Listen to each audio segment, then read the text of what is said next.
Hey, it's me, Vicky Marie. Good morning, good afternoon, or good evening, wherever you are in this batshit crazy world that we're living in. And this video tonight, I'm going to tell you one of those batshit crazy stories.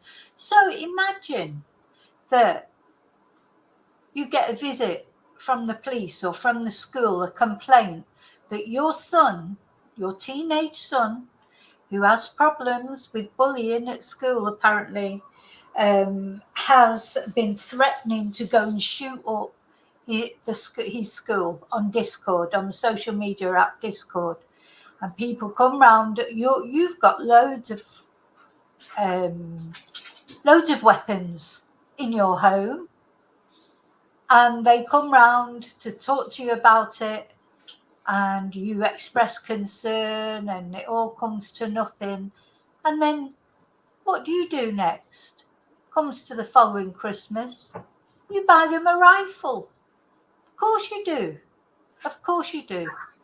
Anyway, so this boy, Colt Gray, he went out and shot up his school, and he killed 6 people. I think it was 6. Let me just check.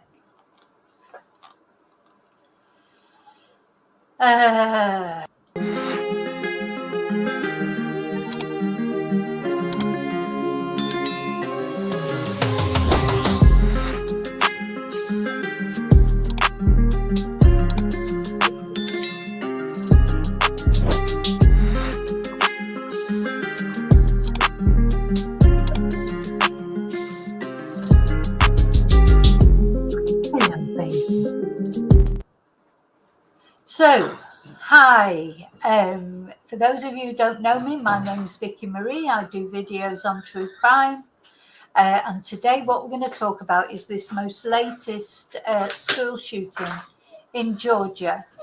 So let's have a look at where Georgia is. Georgia is in the USA. Let's have a look at Google Maps. So where are we? So this is Georgia, not that far away from Florida, just up the way there, in between sort of Orlando, Tampa, Nashville, etc. So I'm getting a bit more used to the geography of the USA from the cases that we've covered from the USA. This is Georgia. This is where this happened. Now, the thing is that what's happening now when there's school shootings, which as we know it, happen on a regular basis in the USA, but now parents are being held to account as well, aren't they? So like in the Ethan Crumbly case, where Ethan's mother and father were sentenced for having a part in the fact that their son was able to go out and kill people. The same has happened here. So this boy, his father is a single parent. His mother and father had split up, and he was living with his father. So let's have a little bit of background about it. So as I say, what had happened the year before is the police had been called out. Let's have a look at this article.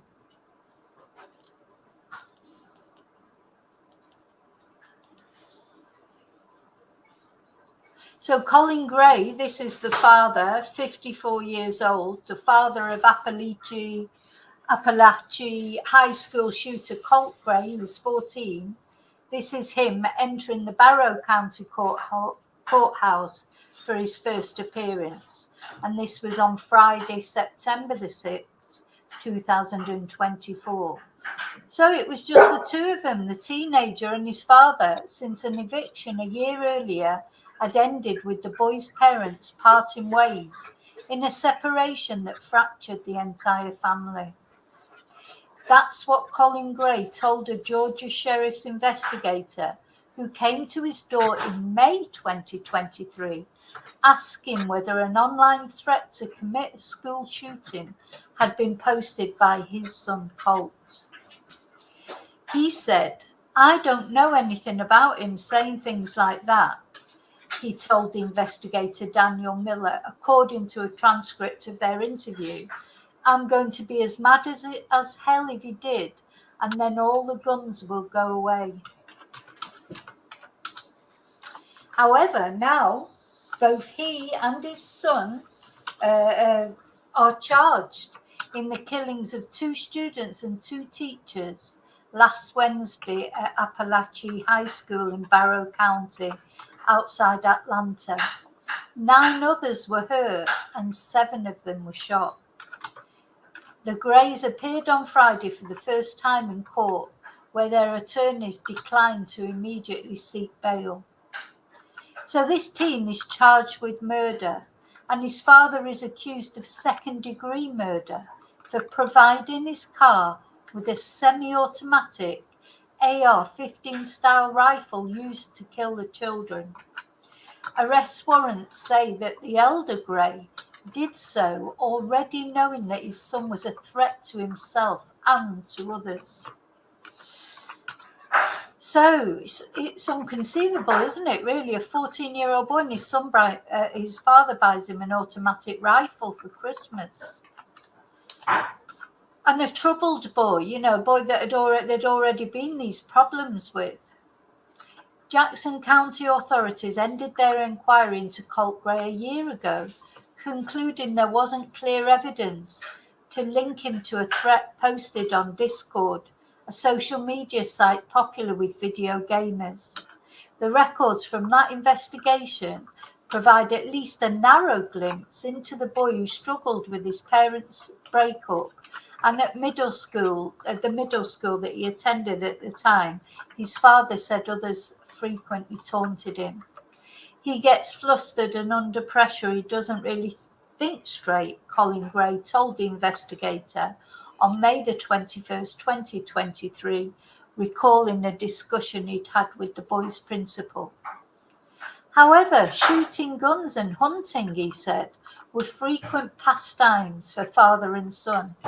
He said he was encouraging the boy to be more active outdoors and spend less time playing video games on his Xbox. Apparently, when Colt Gray killed a deer months earlier, his father swelled with pride. He showed the investigator a photo on his cell phone, saying, "You see him with blood on his cheeks from shooting his first deer.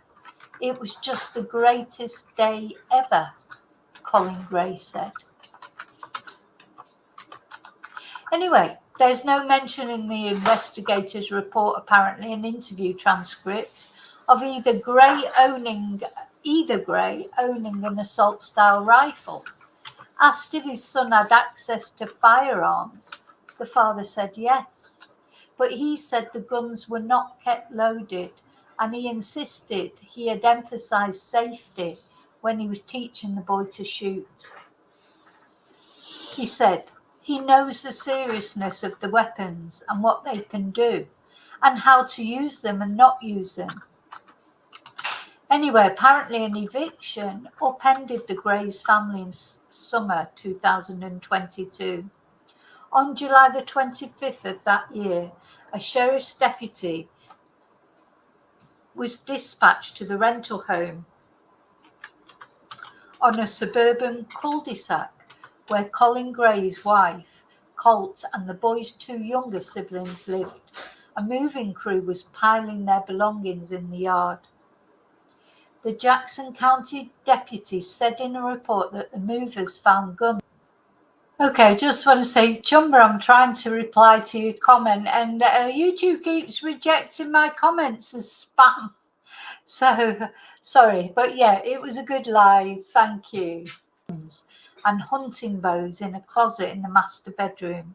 They turned the weapons and ammunition over to the deputy for safekeeping, rather than leave them outside with the family's other possessions. The deputy wrote they left copies of receipt forms for the weapons on the front door so that Gray could pick them up later at the sheriff's office. The reason for the eviction is not mentioned in the report, but Colin Gray told the investigator that he had paid his rent. Anyway, he said it was following the eviction that his wife left him, taking the two younger siblings with her. So Colt Gray, according to his dad, struggled with the separation. Colin Gray worked at a construction job, so probably Cole was left a lot to his own devices. I'm the sole provider doing high-rises downtown, he told the investigator. 2 days later, there was a follow-up interview with Colin Gray while he was at work. He said by phone, I'm hanging off the top of a building. I've got a big crane lift going, so it's sort of noisy up here. So apparently he frequently got picked on. Colin, the father, said that Colt frequently got picked on. Some students just ridiculed him day after day after day. I didn't want him to fight anybody, but they just keep pinching him and touching him. Gray said, words are one thing, but you stop touching him and that's a whole different deal. And it's just escalated to the point where, like, his finals were last week and that was the last thing on his mind. Anyway, the investigator at the time interviewed Colt, who was only 13, and he was described in the report as quiet, calm and reserved. He denied making any threats, and he said that months earlier he'd stopped using the Discord program, a platform where the school threat was posted. He later told his father his account had been hacked. The only thing I have is TikTok, but I just go on there and watch videos, he said. And then a year later, they would both end up charged in the high school shooting.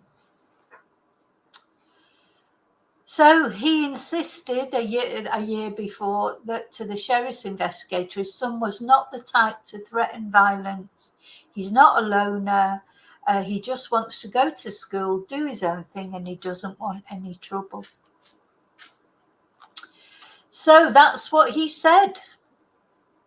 Now let's have a look at this video. Got a news video about it.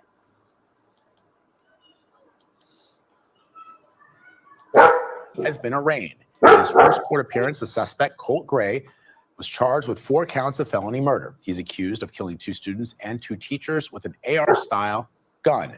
The teen's father, Colin Gray, was also arraigned in that same courtroom a short time ago. He was charged yesterday with letting his son possess a weapon. That's according to investigators. Father is now facing several charges, including second-degree murder. CBS News national correspondent Jerika Duncan was in the courtroom for the arraignments and joins me now to talk about this. So Jerika, I believe, guys in the control room, do we have some sound from the arraignment this morning? Let's roll that sound, and Jerika, let's you and I talk about it on the other side. No. So I just need to correct a couple of things on the record.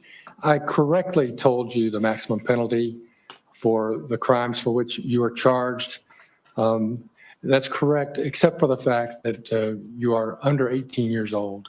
So I wanted to inform you and make it clear to you that the penalty for the crimes for which you are charged does not include death.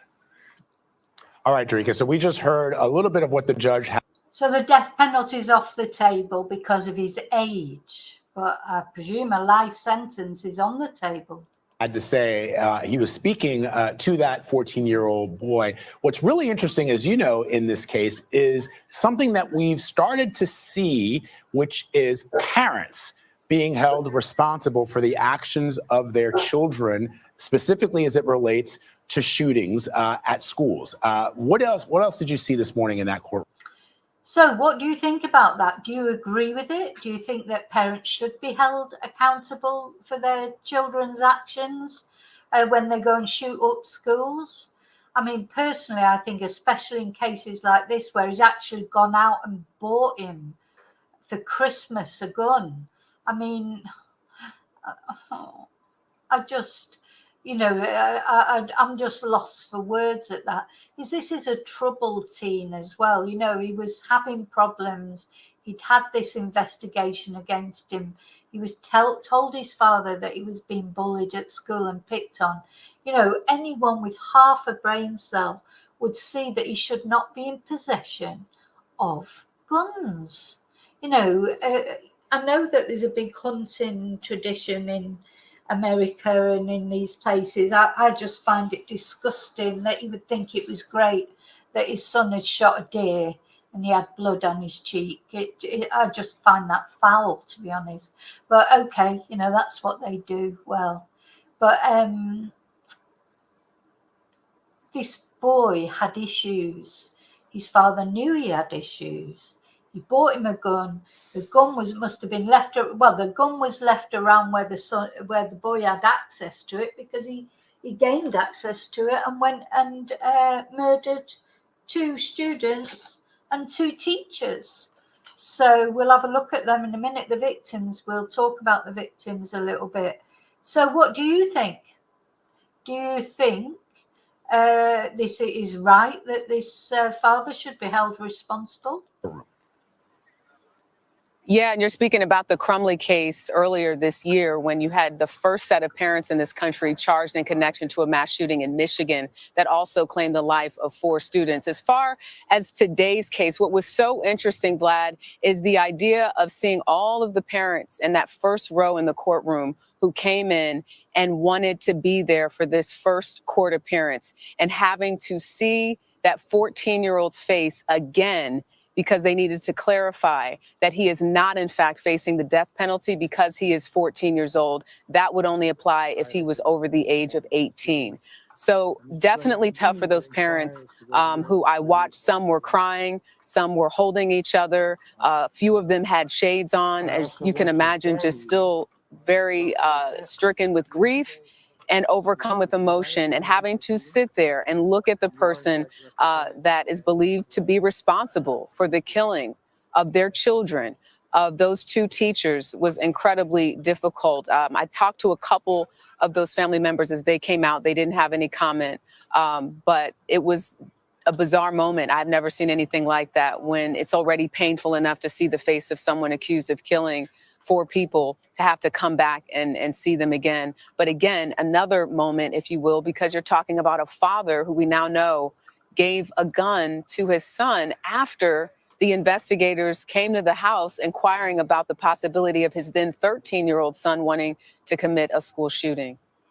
Yeah, first of all, Jerika, you're absolutely right, which is why I wanted to show these pictures in the. Now, the father, I don't know if you saw it briefly there in the courthouse, he was rocking backwards and forwards, like really rocking backwards and forwards. You probably can't believe what's going on, but he should have known. He should, he can't say he didn't have any warning. This is not like a boy who's never talked about this before, just going out suddenly and doing it. There was issues here. A little bit of this sound from the courtroom, because I was struck by and that's what I assumed when the camera panned to the courtroom.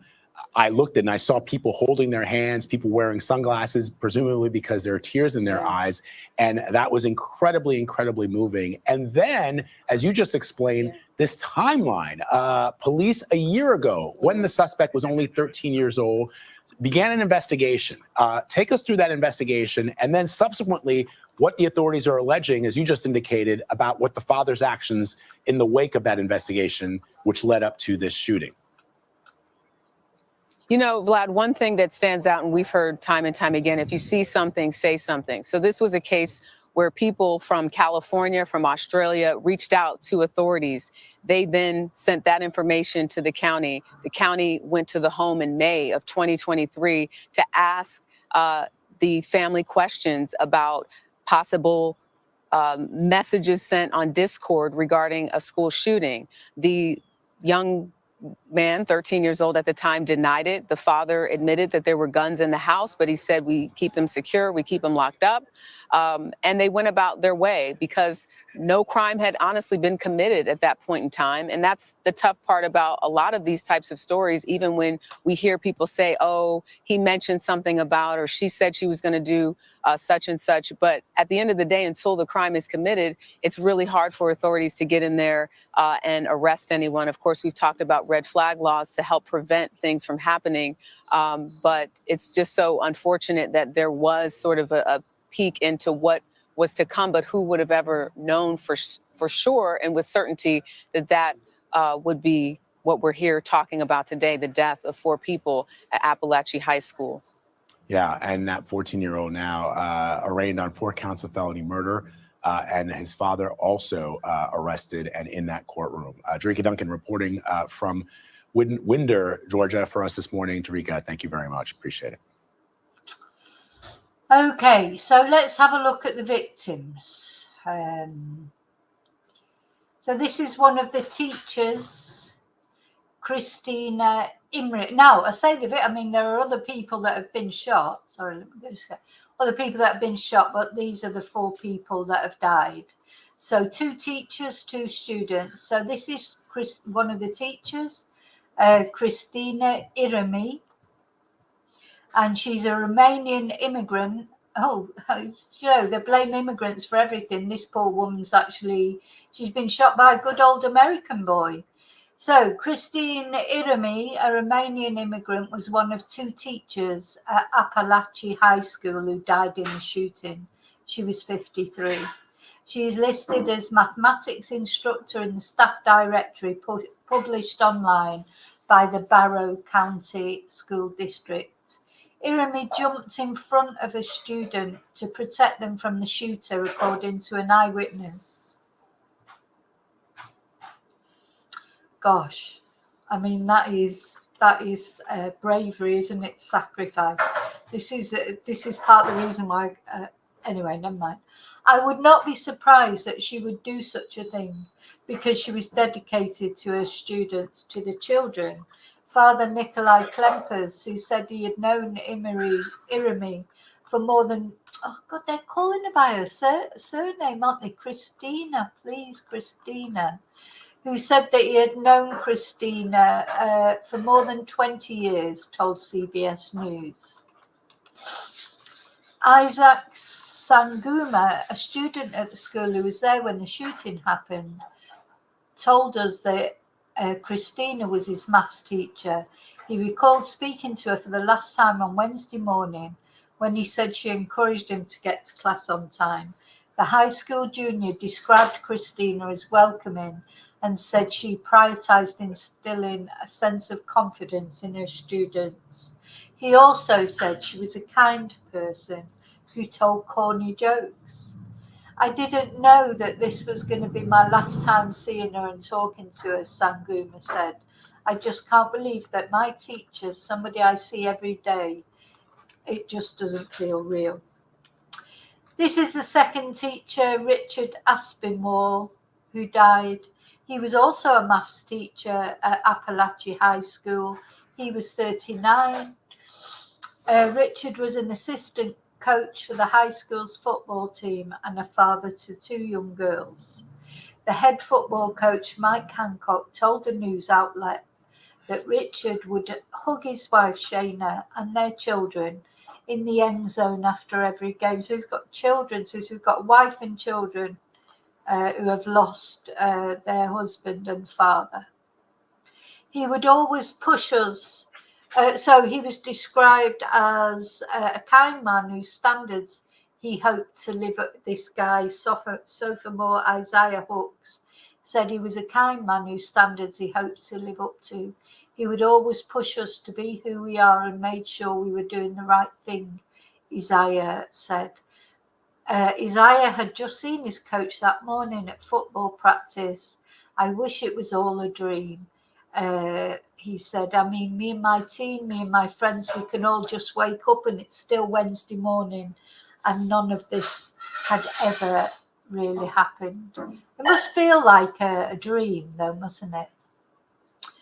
Anyway, Richard formerly served as a secondary football coach at Mountain View High School in Lawrenceville, Georgia, according to that school's football team. With deepest sympathy, we share that former MV secondary coach Ricky Aspinwall was tragically lost during the senseless act at a nearby high school today. The coach was a beloved member of MVHS football and the school's math department. We pray for Shayna and his girls. Okay, then the other two that were murdered, we've got two students. Christian Angulo, the youngest of 4 children, one of 2 students killed, 14 years old. I was really close to him because he's my best friend's little brother. Student Jimena Verdin, a family friend, told CBS News. Something really unexpected. You don't expect it to happen to you until it does. And 14-year-old Esther Matthias, a classmate of Christian's, described him as a very sweet kid. He did not deserve this, neither did the coach, which was Ricky, or anyone else. And yeah, it was very unfortunate. A GoFundMe campaign created by Lizette Angulo, who identified herself as Angulo's oldest sister, describes him as a very good kid who is very sweet and so caring. He was so loved by many. His loss was so sudden and unexpected. We are truly heartbroken. He really didn't deserve this. So Christian's family has asked for donations to help support their funeral expenses. I mean, I just think when these children die, I mean, they wouldn't have been expecting, they wouldn't have had a funeral plan, would they? They won't be expecting a 14-year-old to die. As of Thursday afternoon, the campaign had already raised more than $40,000, far exceeding its original goal. So that's good. Mason Schermerhorn was also a student killed in Wednesday's school shooting. He was 14 years old. And Ronald Clark, a chaplain who knows his mother, told CBS News he went inside the school to help investigators find him. She thought she was coming to pick up her son to go home. And that part was just devastating, he said. So friends of his family told the New York Times that he was a family-orientated teenager who enjoyed life. And one of them, 40-year-old Doug Kilburn, told the paper that Schermerhorn always had an upbeat attitude about everything. And Louise Briscoe, a co-worker and friend of Schermerhorn's mother, said the teenager and his family were looking forward to their upcoming holiday at Disney World. There you go. So all those lives destroyed, the 2 children's families, Ricky and his kids, his wife, and this lady as well, Christina.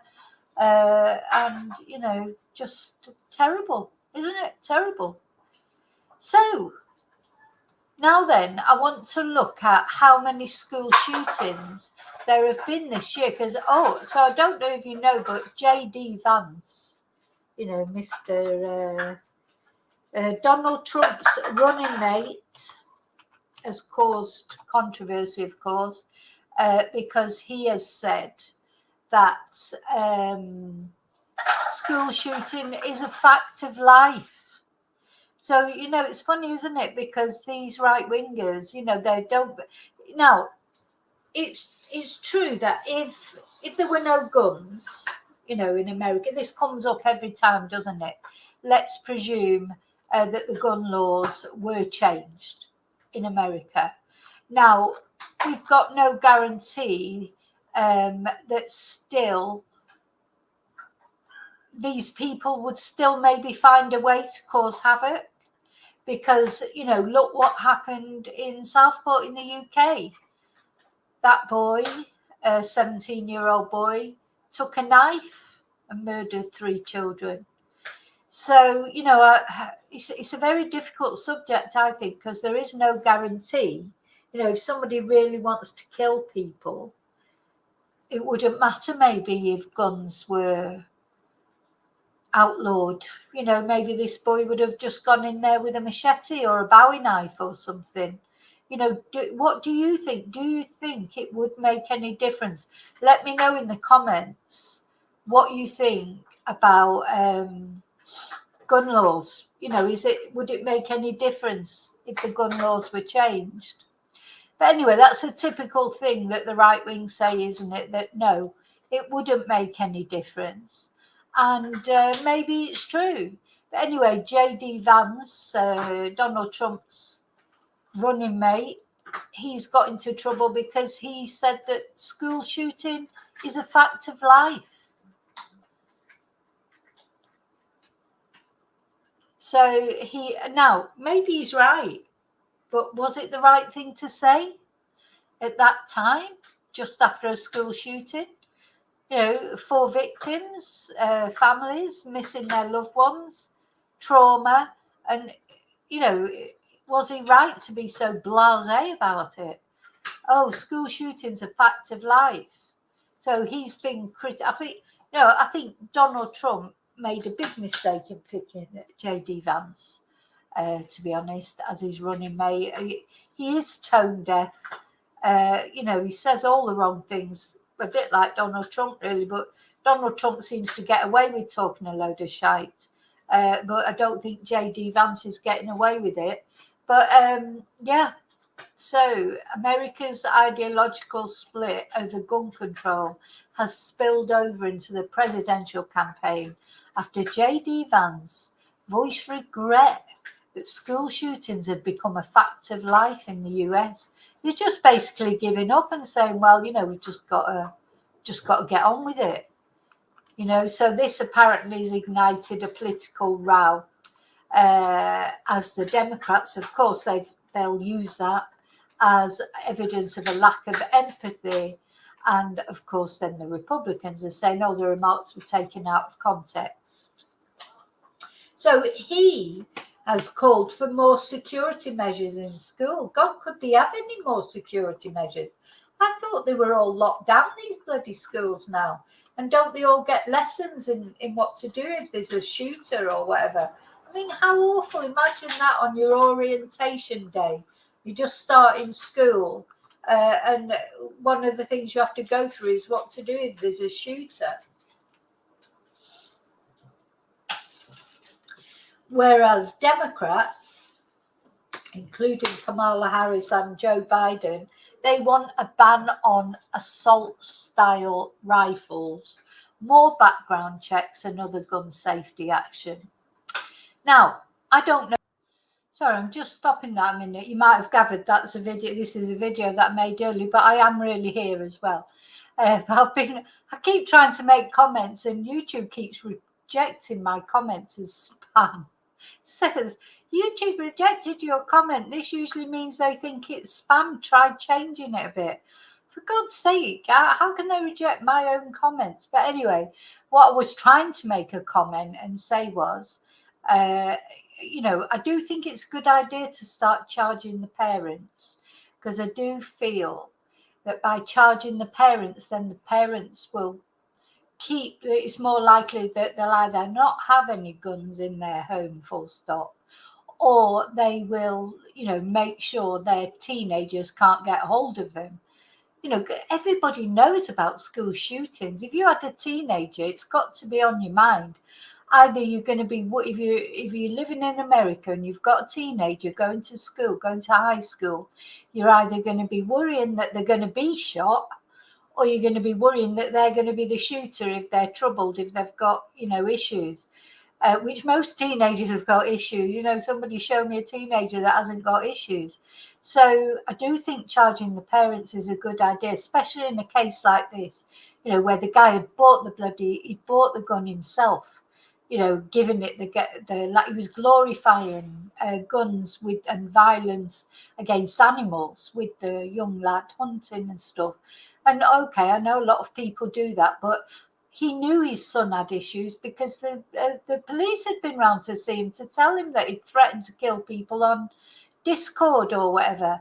And then I was just looking then as this video is playing. Apparently the his grandma the week before had said that he had gone and warned the school.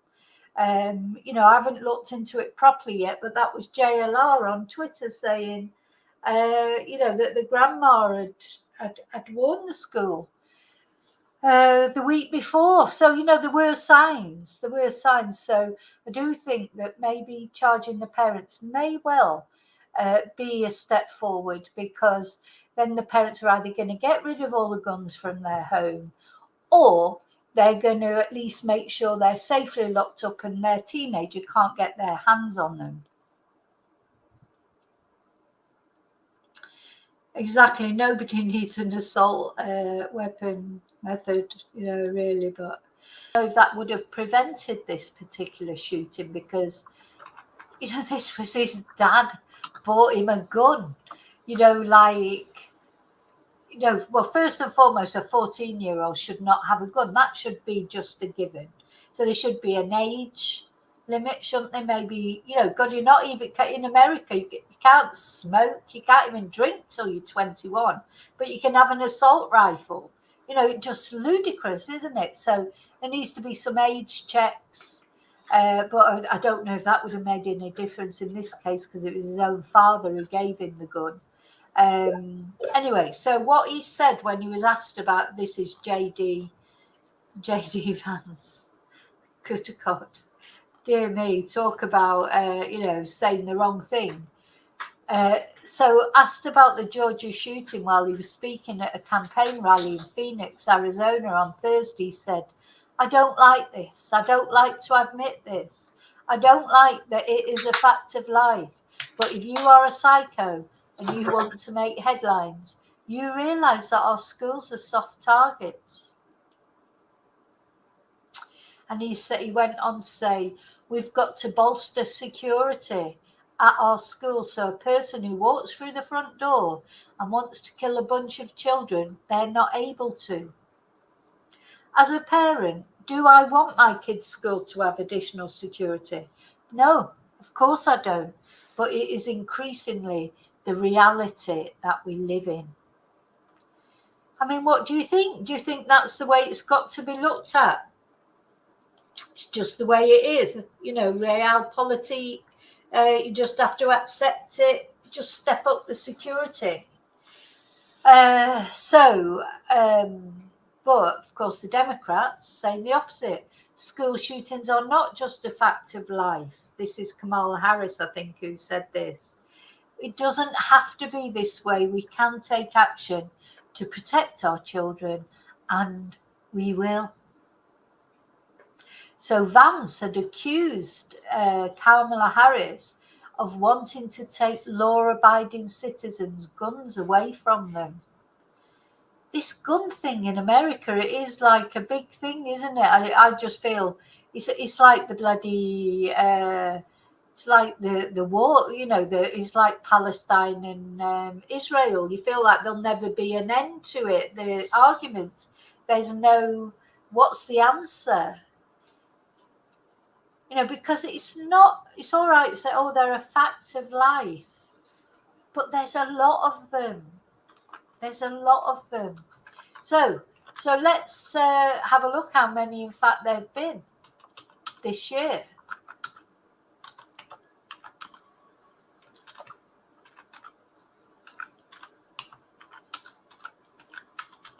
So school shootings this year. This was updated. It says September the 6th, so maybe it's only just been updated after the shootings. School shootings, terrifying to students, educators, parents and communities, always reignite polarizing debates about gun rights and school safety. To bring context to these debates, Education Week journalists began tracking shootings on K-12 school property that resulted in firearm-related injuries or death. So in 2024, we are continuing this heartbreaking but important work.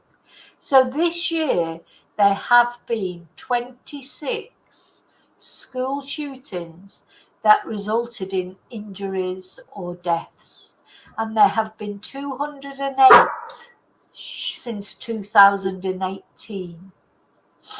There were 38 school shootings with injuries or deaths last year.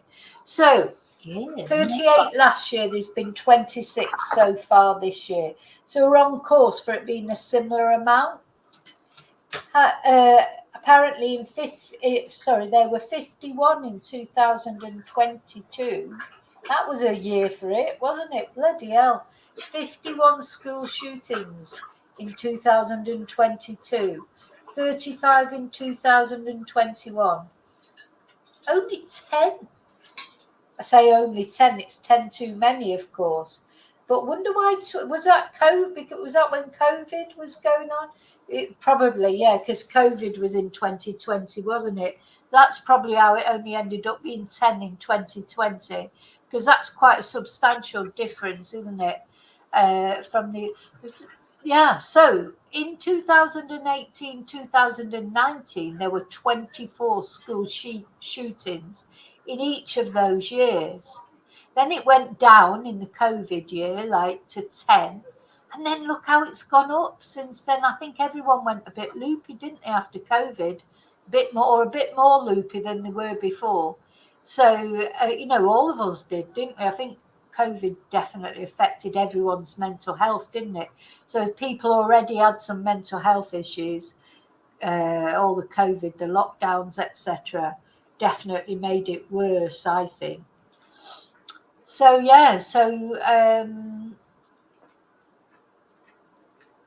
2018 and 2019, 24. 2020 only 10 because, as I say, probably because of COVID. Jumped up then to 35 in 2021. Then jumped up even more to 51 in 2022. And 38 last year, going down a little bit, but already this year there's been 26. Well, we're in September, there's still a couple of months to go. Hopefully there won't be any more, but you just don't feel really very confident, do you, that there won't be any more? Let's just have a look where they were as well.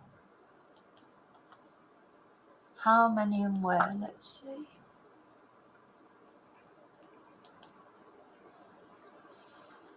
Oh, I thought there'd be like a graph or something. Oh, there you go.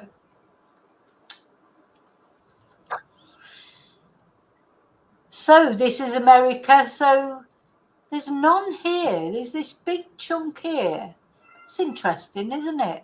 So there's quite a lot right over in the edge here, if you like.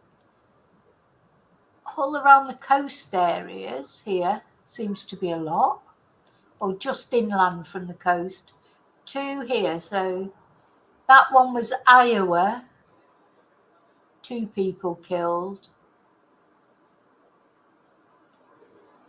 What's this one?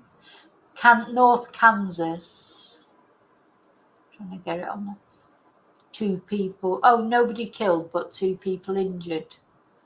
Why is that one there? Oh, that's the latest one. 4 people killed. Yeah, so it's strange, isn't it? What about this great big chunk in the middle here? No, there's been none. They do seem to be a little bit clustered together, don't they? Anyway, so just let me know what you think. I mean, we're not going to solve it. I don't know what's the answer to this. Maybe J.D. Vance is right. Maybe it's just something that has to be accepted. That at the end of the day, teenagers, I'm sure the only reason these school shootings don't happen so much in other countries is because the children haven't got access to guns. But of course, they have got access to knives. And we saw that, didn't we, with the Southport stabbings? If people have got mental health issues and want to do some damage, They're going to head for vulnerable spots, vulnerable children. That's what happened with the Southport stabbings. So do you agree? Do you agree with J.D. Vance? Do you think we just have to accept them as a way of life, as part of life? Or should we not accept that and we should think, no, we can do something about this? I'm sure you'll let me know in comments. Let's see if let's have a look at this.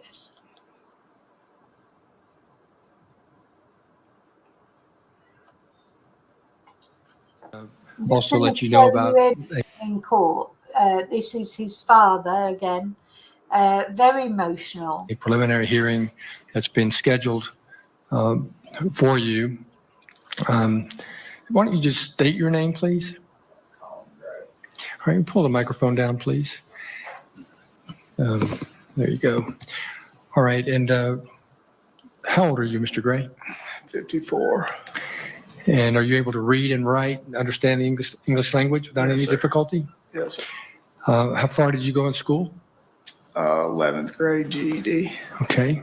And I note that you have counsel seated with you at the table. You understand that you have the right to be represented by an attorney at all times for this and all future proceedings in your case? Yes, sir. And you understand that, of course, if you cannot afford an attorney, that the public defender will be appointed to represent you upon your request. Yes, sir. All right. And counsel, would you identify yourself, please, for the record? Donna Seagraves. We are going to have new counsel assigned to Mr. Gray later today. All right. Thank you. All right. Okay. Sorry.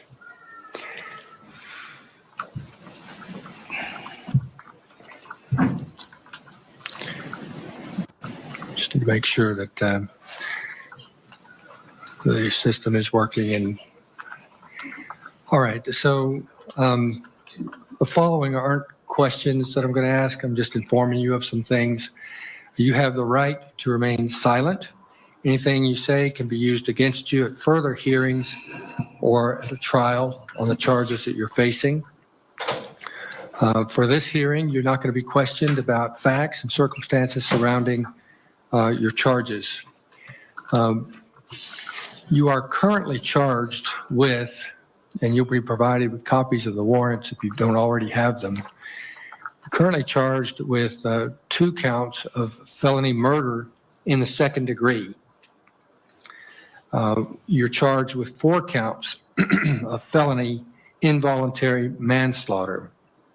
You're charged with 8 counts of felony cruelty to children in the second degree. Now, for these offenses, for the felony murder counts in the second degree, felony murder in the second degree, the maximum penalty for each count is up to 30 years imprisonment. For felony involuntary manslaughter. So he's not coming out of prison, is he? No wonder he's rocking from backwards and forwards on his chair. He's Colt probably will end up coming out of prison one day because he's so young. He's 14 years old, but this guy's in his 50s, and these are big sentences. So he knows, he isn't coming out of prison. Manslaughter. Of course, again, there are 4 counts. The maximum penalty for each of those offenses is 10 years imprisonment.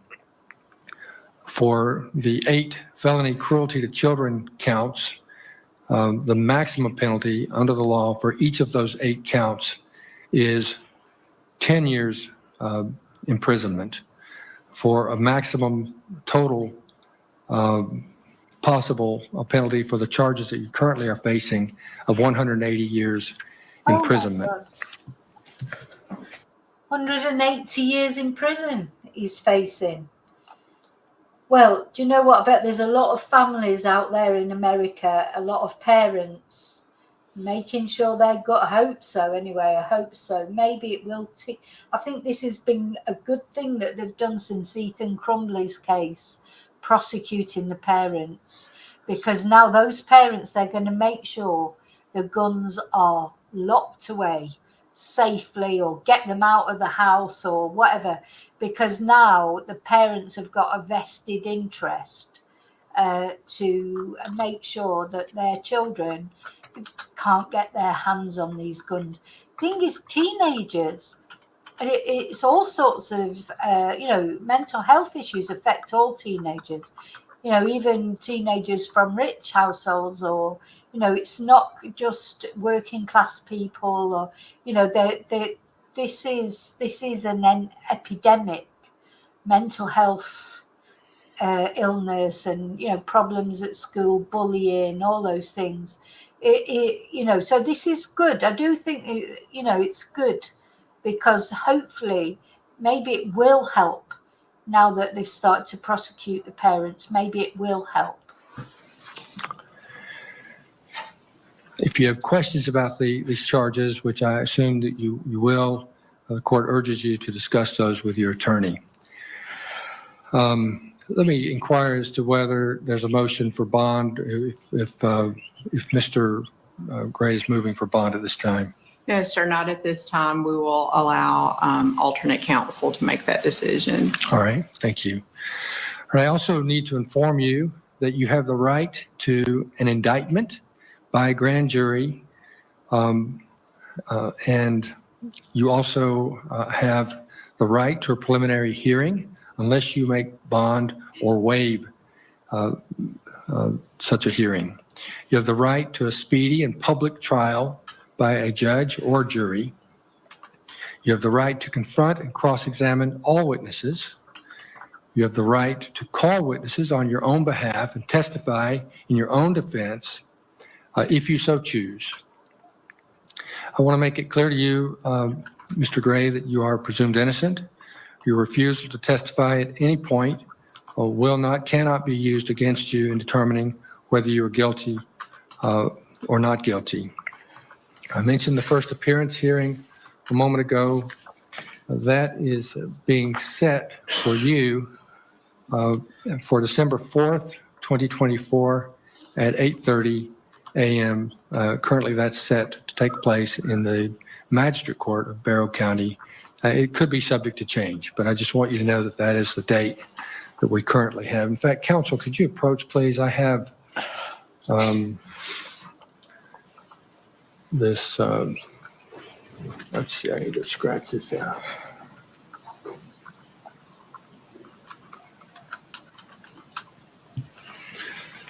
This document that discusses bond and gives the date of the preliminary hearing. And I guess I could sign that, and you can just get a copy of it. And then the warrants are attached to that. So I would like for him. Well, he might well be rocking backwards and forwards. He might well be rocking backwards and forwards because he's got a lot of years to face, hasn't he?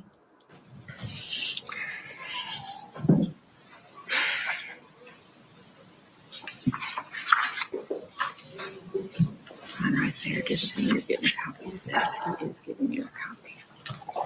He'll give you a copy of all those notes. Do you want me to go ahead and give him his copy? Yes, please.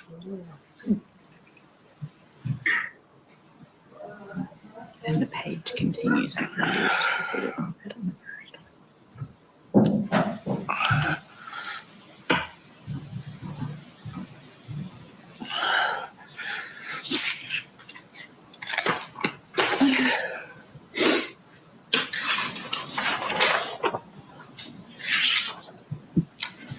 And are these his copies of the warrants? Those are provided, and they say service copies on them, so I assume that they're. So, yeah, I think there's probably a lot of families, parents in America really sort of reconsidering where their guns are. Do they even need guns in the house? What are their teenagers up to, etc., etc. Right, so just before we finish, I want to have a look at. So then, same courtroom, same judge, same people looking after him, his son.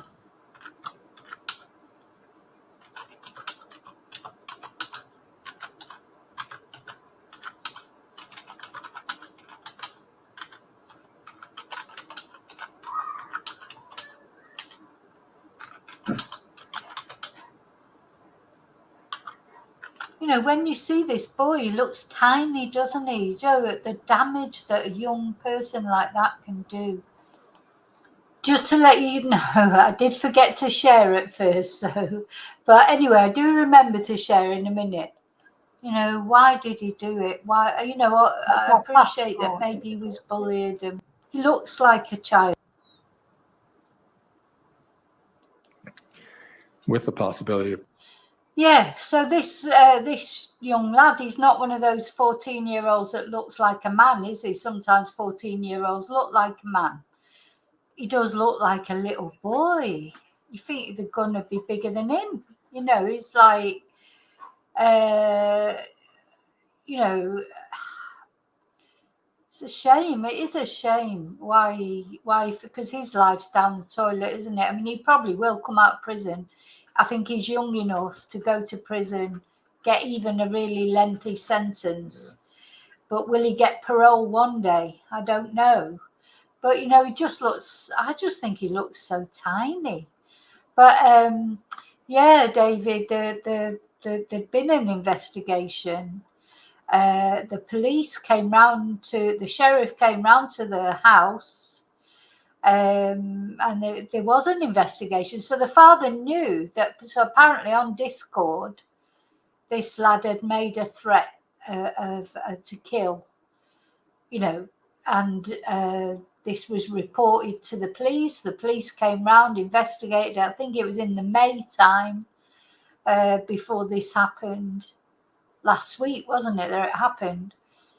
So the father knew that he'd had issues. And while actually the police were there at the house, the father showed them pictures that he had on his mobile. You know, he'd taken his son out deer hunting and he'd shot his first deer. It was the best day ever, the father said. And he showed them a picture of him with blood on his cheeks from this deer that he'd shot. You know, so this father, he was glorifying, you know, shooting and stuff like that. Anyway, so nothing came of that. And then the following Christmas, so it must have been last year then. Anyway, he bought him a gun for Christmas. So there you go. Just don't buy a 14-year-old a gun. Parole. If you have any questions about these charges, then I would urge you to discuss those with your attorney. I would invite you, Mr. Harmon, to inform the court as to whether there's a request for bond at this time. At this time, Your Honor, there is not a request for bond. We will file the appropriate motions if that becomes necessary. All right. An indictment by the grand jury for most felony offenses or accusations. You know, and as I was saying before, but I forgot to share the video, but yeah, we don't expect you. He looks just like a child. You know, he's not a big 14-year-old, is he? He's a little 14-year-old, and he looks like a child. And at the end of the day, children are normally who we're trying to protect. We don't expect them to be the predators, do we? We think we should be protecting them from predators. Well, you have the right to receive an indictment for these offenses. And I assume Mr. Brad Smith is here on behalf of the DA's office, or he is our district attorney, and he's accompanied by Ms. Patricia Brooks, who is his chief assistant. A preliminary. Okay. Now I'm going to go to the live. Yeah, I'm live now. Let's put a picture up. Now, the thing is, what was I going to say? I was going to say something then. It's gone right out of my head while I'm looking for a picture to put up, so you don't have to. There you go. So yeah, look, he just looks so young, this lad. But anyway, I mean, surely the lad as well, you know, You know that's it. His life's just down the toilet now. Not only his life, but his dad's life as well. But I suppose you don't think about things when you're that age. He's not thinking about, I don't know what he was thinking about. What do these teenagers think about when they go off and do these things? I'm surprised there's not more of these, really. Sometimes the more you read into it and you think about it, you think, God, I'm surprised there's not more of it. You know, they've all got bloody weapons and they're encouraged to, they can go to the firing range and learn how to shoot at 14 years old, go hunting, you know, if they're encouraged by their family to have weapons because maybe it's a hunting family or whatever. I suppose really it's a bit of a surprise that it doesn't happen more often. You know, and it's quite chilling to think that even as we're talking about it now, there'll be a young person out there. I mean, it's normally lads, isn't it? But of course, the famous one, the Boomtown Rats, wrote the song about it. Let's have a look at that. But it's very unusual for it to be a girl, isn't it? It's normally a boy. These teenage shootings. Correct me if I'm wrong, but I think it is normally a boy. But it was a girl, wasn't it, that inspired the Boomtown Rats song, I Don't Like Mondays. Let me just have a look.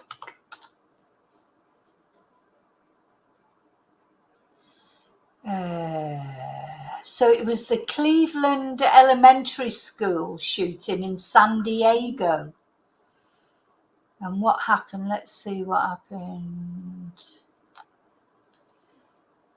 So it was a 16-year-old, Brenda Ann Spencer, and she fired at children in a school playground at Grover Cleveland Elementary School in San Diego, California, on the 29th of January 1979, killing 2 adults, injuring 8 children and 1 police officer. And she showed no remorse, and her explanation was, I don't like Mondays, this livens up the day. And of course, Bob Geldof wrote that song about it, and you know, became a famous song, didn't it? Wonder where she is now. Let's have a look. Brenda Ann Spencer. Right, I'm going to share this.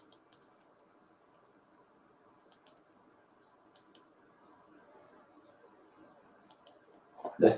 Shush. Yeah.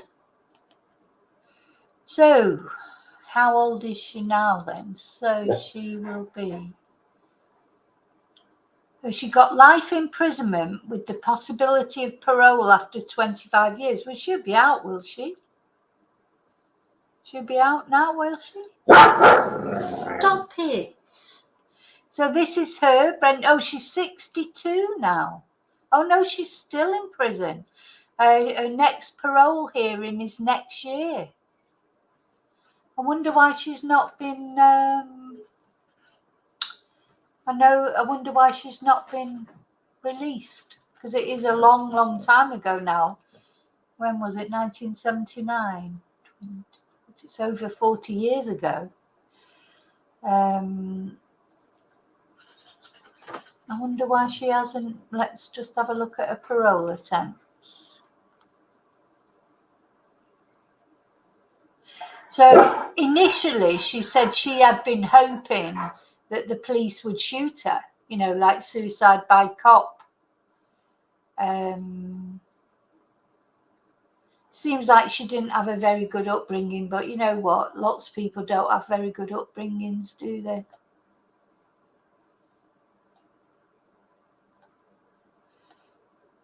Doesn't say why she didn't get parole.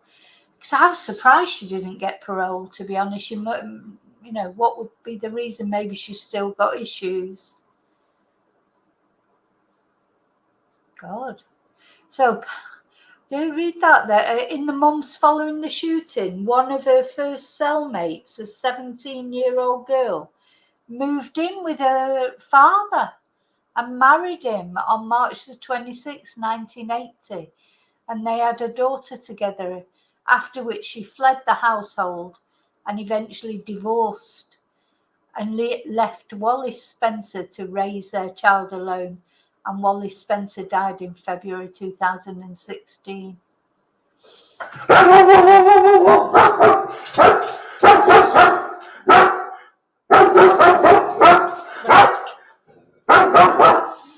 I'm just going to, right, go in the bathroom. There's some fireworks going off for the theatre. Go on. No.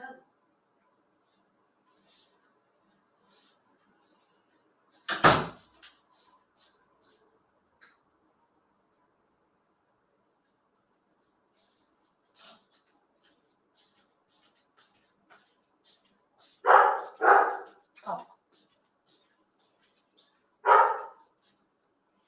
Sorry about that. It's a shame. There's fireworks. There's fireworks going off. There's not much you can do because she gets frightened her. So anyway, so what was just telling you about that, and then apparently there was another shooting at another school called the same. There was different school but called the same name, Grover Cleveland Elementary in Stockton, California. 5 students killed and 30 injured.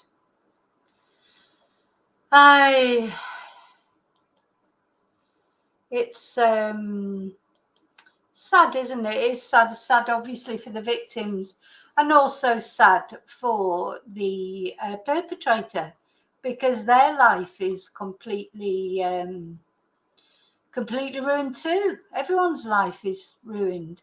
Hi, Silver.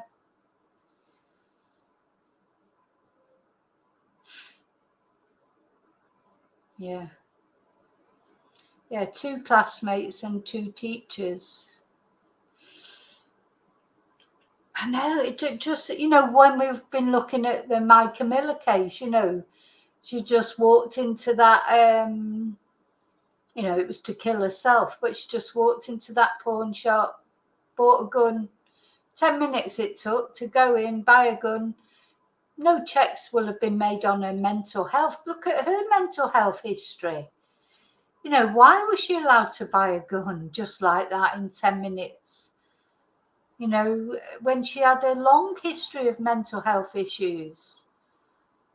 So something could be done. I know, I really do think, these sort of things, there's people out there now, as we speak, planning something.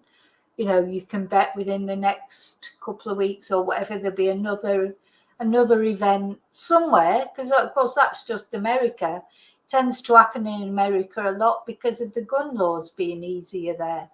But it could happen in the UK, but in the UK it'll be a stabbing like the Southport stabbings, more likely than than a gun rampage.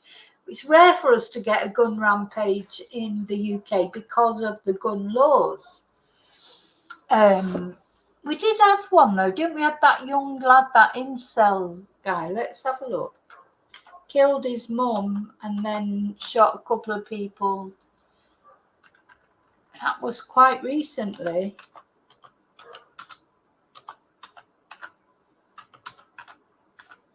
And did he kill himself or did the police? The Plymouth shooting. Yeah, this was in 2021. Oh gosh. Now, I'm fascinated with serial killers, but I would never go. No, this is much more recent, David. This one, let's have a look. I'll show you. It was in Plymouth.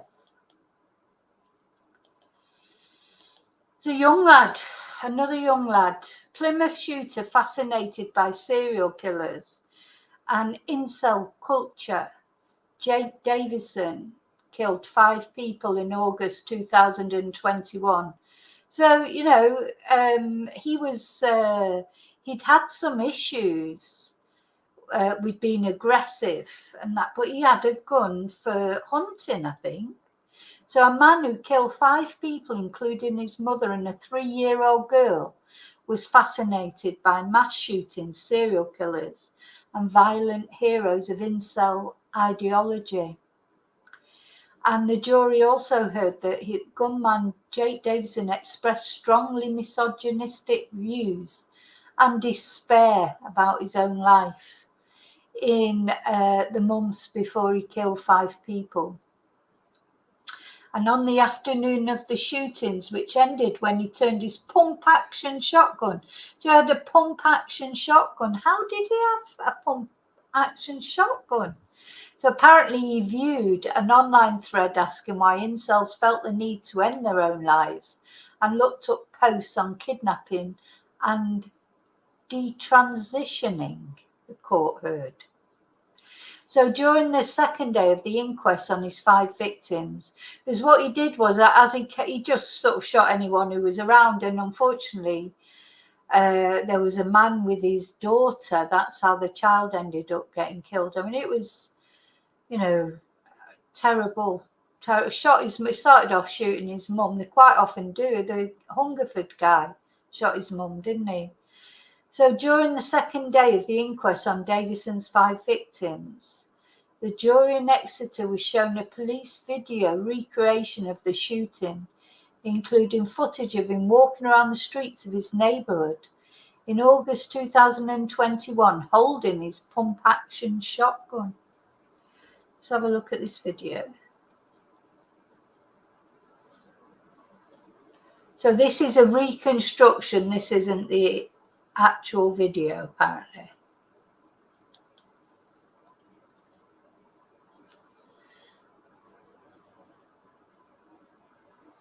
There is no sound.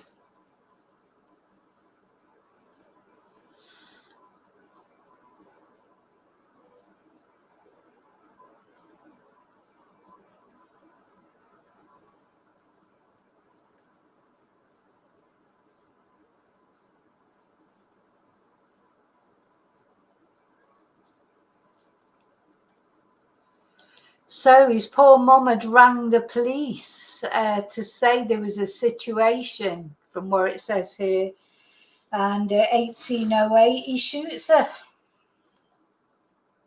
twice.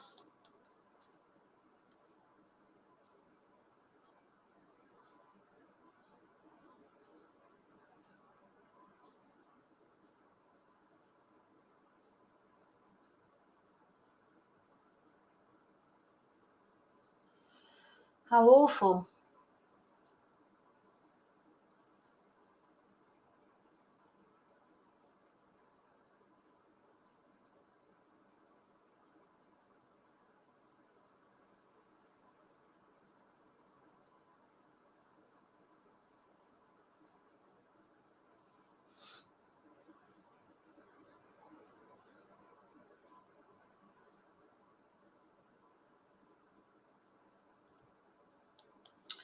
So yeah, this poor guy and his daughter, they'd been for a walk and they just happened, sometimes you're just in the wrong place at the wrong time. So Sophie and Lee Martin, they continue into Biddock Drive, and unfortunately they met evil there that day.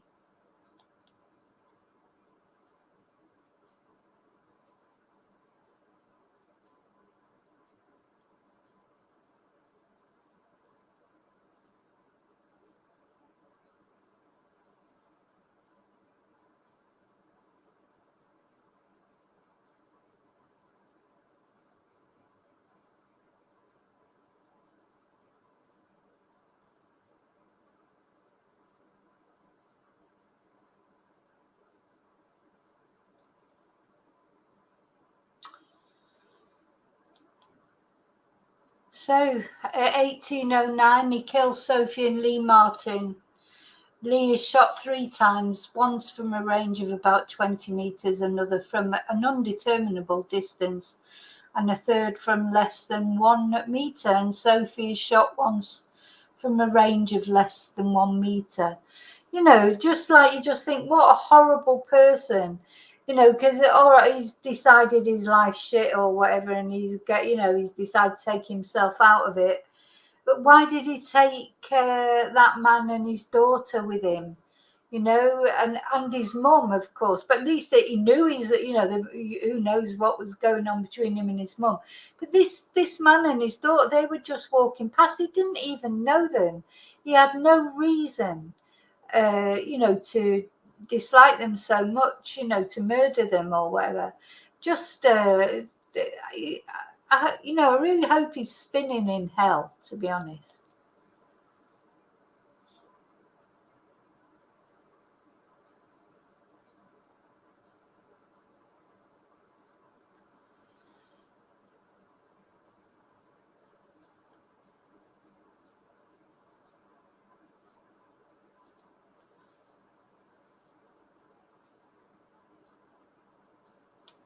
And the thing is, these places, like when you saw that little cul-de-sac where he lived, they look so sort of innocent, don't they? It just, that again, it'd be one of those places that people probably said, oh, nothing like that ever happens here. But in the meantime, they've got an incel with the mental health issues and a pump action shotgun living right in their midst.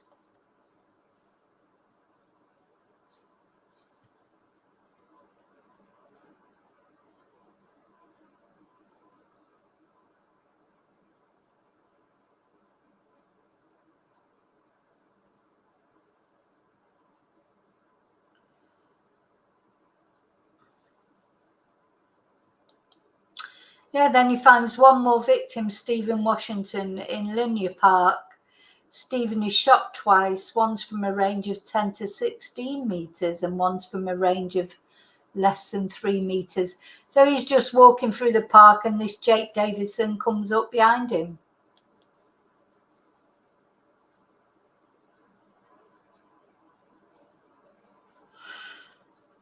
Oh dear. The bystander runs off. I don't blame him.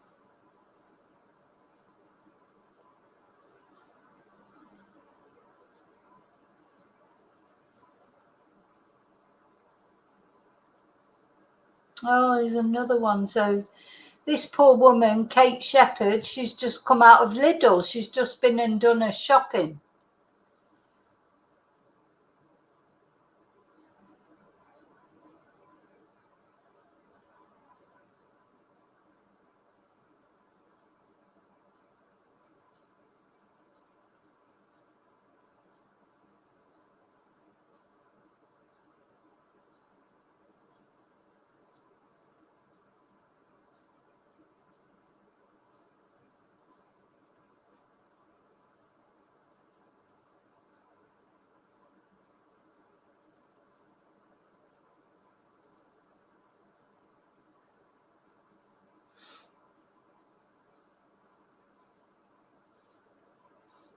Oh.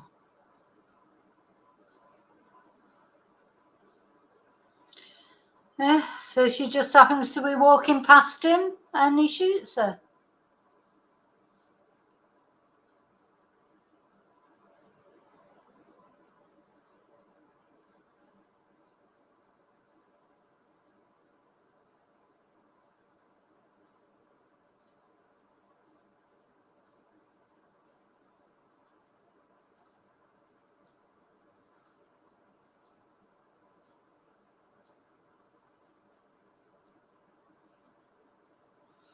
Gosh, those policemen, they had no guns or anything.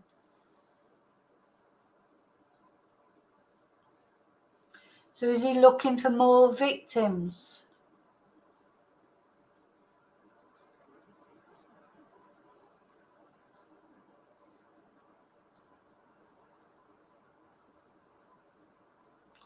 Oh my God, if you lived around there or these cars going past, they didn't even know how lucky they were, did they?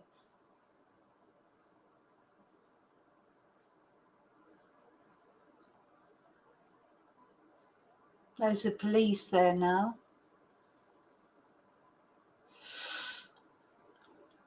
Yeah. Terrifying. Terrifying. So, when the police searched the home that he shared with his mother, they found almost 400 of the type of buffalo cartridges normally bought to hunt large animals. and they were what he used during the 8-minute attack. He'd been fascinated by guns since he was a boy, and in May 2012, Career Southwest, a service that he'd been using for some years, noted he loves guns and wants to join a gun club. And in 2016, Davison's mother raised her concerns with Career Southwest about her son's continuing fixations with firearms. And staff from Career Southwest was so worried about Davison, they informally passed on information to a representative from the government's counter-terrorism prevent program, but the official did not feel it met the criteria for a formal referral. And the court was told that in the months before the attack, Davison, an apprentice crane operator, made a series of disturbing online posts and undertook worrying online searches. In April 2021, he posted a video about an assault he had carried out because someone had called him fat, which hurt his ego. He stated this is why incels were more prone to killing themselves or going on a killing spree. And about this time, he also referred to the California man, Elliot Rodger. He's another one. I don't know if you know about the Elliot Rodger case, but he's like he was supposedly an incel, a virgin. Could it, he made these videos saying why couldn't he get a girl and this, that, and the other. And he did exactly the same thing. A mass killer idolized by the incel community. In July 2021, the month before he struck, he filmed himself talking about his lack of success in dating apps, disillusionment of life and self-hatred. He referred to himself as the black sheep of the family and described his mother as very difficult to live with.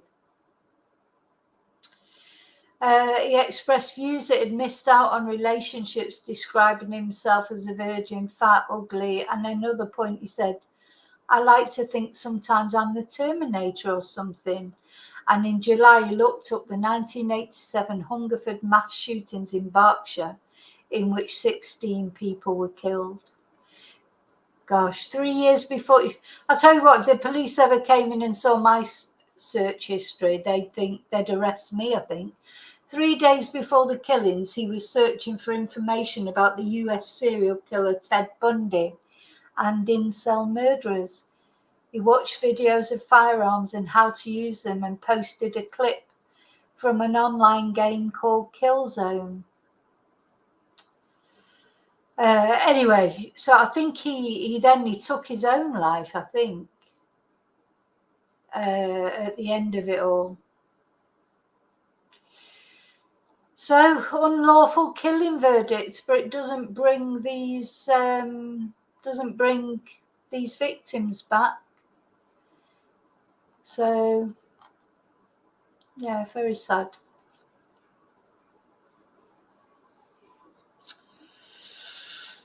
I don't know Victoria Morris's. Never heard of Victoria Morris.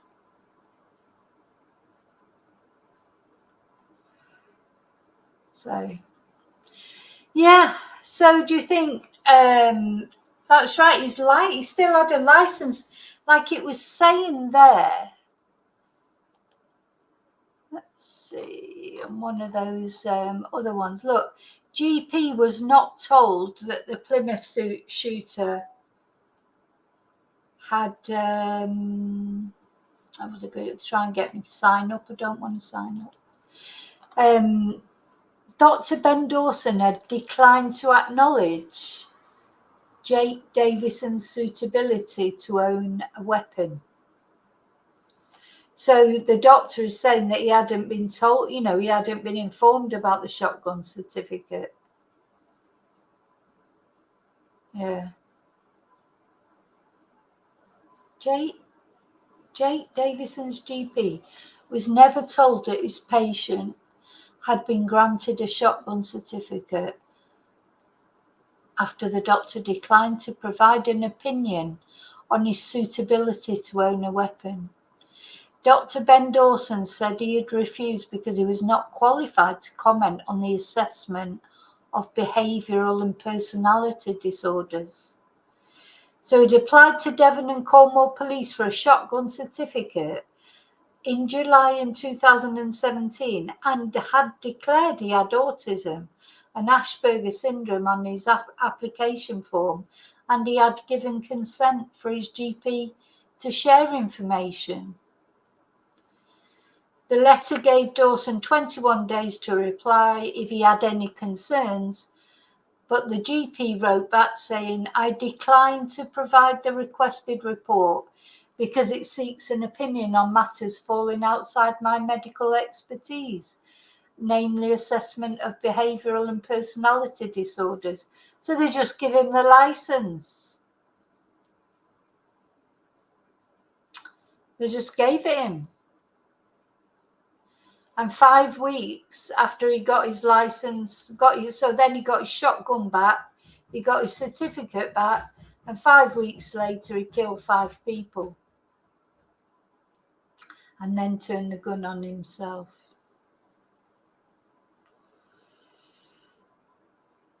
Yeah, you can. The trouble is, always when you look back at these cases, isn't it? You can see what should have been done, but it's just never done. You know, in hindsight, it's easy to see, but people don't seem to see it at the time. Unarmed PC tells inquest how he ran at the shooter. Oh. Gosh, fancy running at someone with a pump-action shotgun. PC Zachary Printer told the inquest, "My role as a police officer is to protect the public as best I can." Do you know, the police get so much stick, but, you know, they have to put up with a lot of shit, don't they? And often they do very brave things. I had no choice. I had to confront him to protect the public. I had to become the focus of his attention. Printer, a former Royal Marine, said he went to the scene even though unarmed officers were not supposed to attend. He was tending one of the victims when he heard someone shouting, "He's back, he's got a gun." And Printer turned and saw a heavily built man carrying a shotgun. He said, "I got up and started to run towards him. I shouted, 'Stand still.' Oh my God. Oh my God.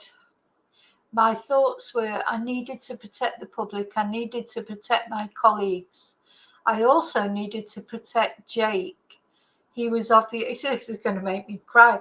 But I'm thinking of that teacher at that school shooting who threw herself in front of her student. You know, people do such, you know, brave things, don't they? I don't know if I'd be brave enough to do that. Maybe I would in the moment. Maybe in the moment you just would. But, gosh, I also needed to protect Jake. He was obviously going through a massive trauma. If I got closer, I would negotiate and talk him down. He said he got to within 20 meters of Davison when the shooter turned the weapon on himself. I sprinted towards Jake. He had suffered catastrophic, non-survivable injuries. Oh my God, poor guy. So, oh God, I hope he's had counselling and what have you. That must have been so traumatic for him as well. Davison's neighbours, Michelle Parker and her son Ben Parsonage, were injured when Davison shot at them. Parker recalled him staring right through us, no remorse. Well, he was gone by then, wasn't he? He was in some sort of psychosis. She said she was still scared of opening her front door and could not sleep with the lights off. Describing the moment Davison shot them, Parsonage said, "I could see Jake's face, the smirk on his face, no remorse. He did not care what he was doing. And he said that the incident had left him feeling hopeless and emotional wreck." Hey, Yeah, so it does happen, or it did happen. They completely screwed up, didn't they? Really, at the end of the day, completely screwed up. But you know, and then that policeman went out and was brave and maybe saved lives by confronting Jake, and Jake, don't know why he didn't shoot the policeman, but he didn't. So maybe he didn't shoot him because he was brave. I don't know, but truth is certainly stranger. This is what I mean when you're doing, you know, stories about true crime. There's no end, unfortunately, to these stories, is there? There's no end. There's always another story. God, you could, you know, could be here all night talking about different stories. If I started on that Elliot one, I watched his videos, you know, that he released. He was just so arrogant, you know, but he was a young lad who was given everything in life. You know, his parents, they had money, you know, maybe they didn't give him time, maybe they didn't give him love, I don't know. But he had a privileged life. You know, that one, the American one that he's supposed to have idolized. He had a very privileged life. So, I don't know. Okay, I'm going to let you go now. I'm going to go to Bobby's. I'm going to go to bed because it is nearly 11 o'clock here. It's 11:15. And that's way past my bedtime. I'm not normally. I was supposed to do this video yesterday evening. Oh, yesterday afternoon, that's right. And then I realized that's when I planned it for. And then I realized because I'd done a video in the morning, I did another video in the evening. And I just thought, I'm just doing too much. So I changed it to today. Then I forgot that England were playing. England won. Yay, they played really well. You know, and they actually went and scored 2 goals. But hopefully we've got a manager now who encourages attacking football. So that was some good news today that England won. Well, good news for me anyway. And I expect I'll be back tomorrow. I may have a day off. I don't know. We'll see how it goes. I hope you're all okay. I hope you all enjoy the rest of your evening or your morning or your afternoon, wherever you are. I don't know what you're up to, if it's morning time or evening time. And I will see you all really soon, as always, in the next video. Thank you and good night. And until I see you again, of course, may your God go with you. Night, night.